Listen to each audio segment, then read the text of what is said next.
Well, Nour Odeh is a Palestinian political analyst, author and former spokesperson for the Palestinian Authority. She's served as an independent media professional communications consultant and a freelance journalist for over 20 years.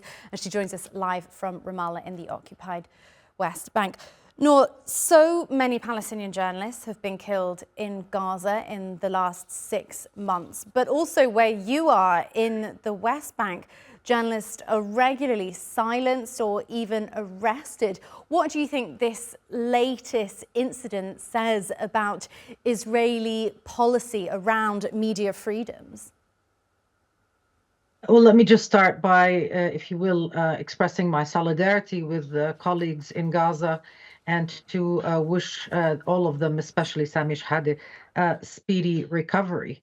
Over the years, those of us who've been covering this story have lost many, many friends to Israeli targeted attacks, and many others have been detained, some for many years, by Israel. This is a long-standing policy of attacking the storytellers, of attacking those entrusted by ordinary Palestinians to tell their stories to the world. And this policy has, escalated over the past 6 months, as we've seen since the war on Gaza began, with more than 100 of our colleagues being targeted, killed, and many others wounded, some losing their limbs for just doing their job, which is to uncover and expose all the crimes that are being committed in Gaza.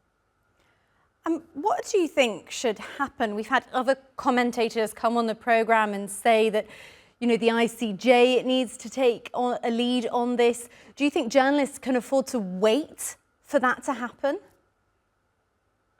Well, unfortunately, Palestinian journalists, choose to do this job out of love for telling the truth, and not because it brings with it any protection. Every one of us who's covered the story on the ground understands that not only are Palestinian journalists not safe, they are a target. They work with a target marked on their back.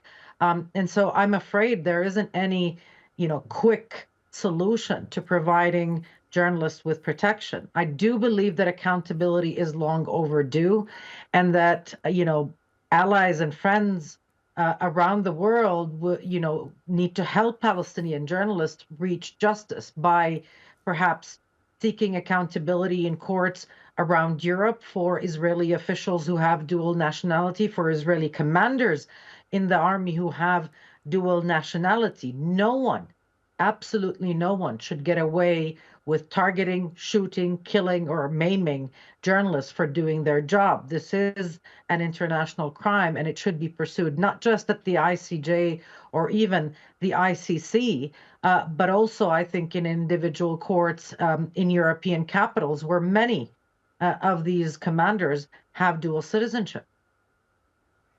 No, as you say, being a journalist is a choice, and often a dangerous one, that for Palestinians in particular today. What would you say to Palestinian journalists who continue to cover this conflict both in Gaza, in the occupied territories, and around the world? What would you say to them today? Well, I think hero can hardly begin to describe the journalists, the men and women who have spent the past 6 months not only surviving a genocide that targets them as Palestinians, but a genocide that targets them because of their job.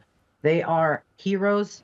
They have gained, and rightfully so, the trust of their people, and they have done an incredible professional job telling the story, raising the knowledge of publics worldwide about what is happening, and making plausible deniability of those who are endorsing the genocide and protecting Israel from accountability impossible.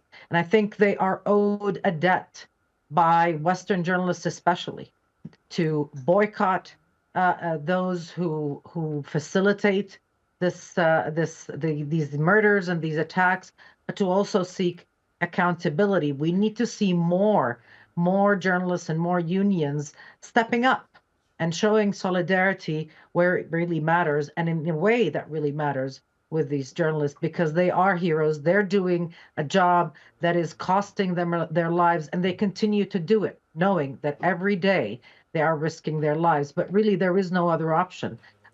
Without them, there would be a complete blackout on what is happening to Gaza, and that would be a loss for humanity, not just for the news industry. Absolutely. Nour Odeh, thank you so much for joining us today from Ramallah. And we're going to